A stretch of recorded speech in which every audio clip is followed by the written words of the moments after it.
Le développeur Milestone a profité de l'étape super spéciale du rallye d'Alsace pour nous présenter WRC3, son nouveau jeu de rallye sous licence FIA. Malgré son approche réaliste de la conduite qui tranche avec l'immédiateté typée arcade des Dirt, la série n'avait pas su répondre aux attentes des fans de la discipline assoiffés de sensations authentiques. L'angle simulation de la série était pourtant prometteur, sur un créneau sans grande concurrence à l'heure actuelle.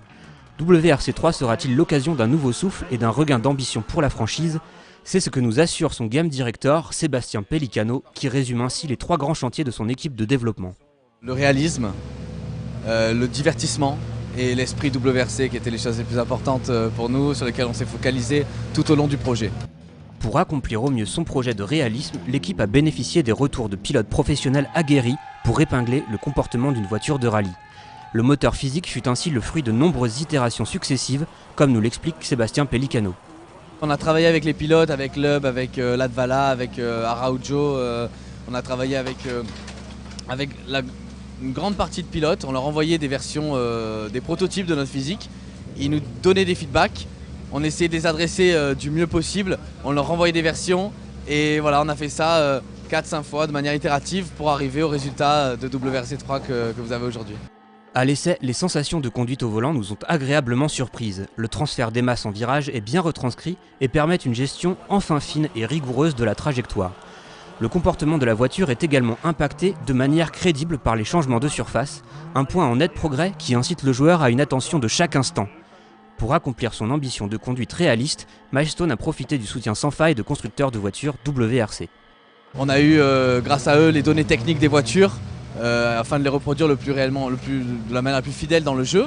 On a pu enregistrer les sons de chaque voiture pour que les sons soient le plus réels possible dans le jeu. Doté d'un gameplay immersif, WRC3 bénéficie également d'un nouveau moteur graphique qui, sans égaler celui des plus beaux jeux de voitures du moment, s'en tire au moins avec les honneurs. Le titre aligne des textures plus fines et des décors plus soignés que ceux du second épisode, permettant de profiter pleinement de la conduite sans être arrêté par l'aspect visuel.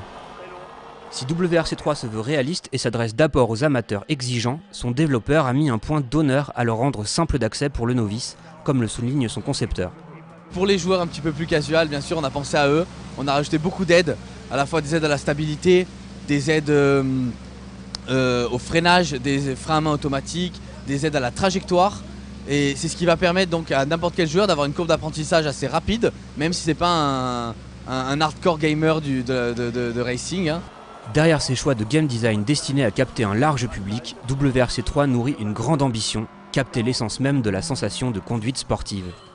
On doit reproduire les mêmes sensations, sans les vibrations bien sûr, mais on doit reproduire cette sensation-là. Un jeu de rallye, ça doit transposer les sensations du pilote dans la voiture à son canapé.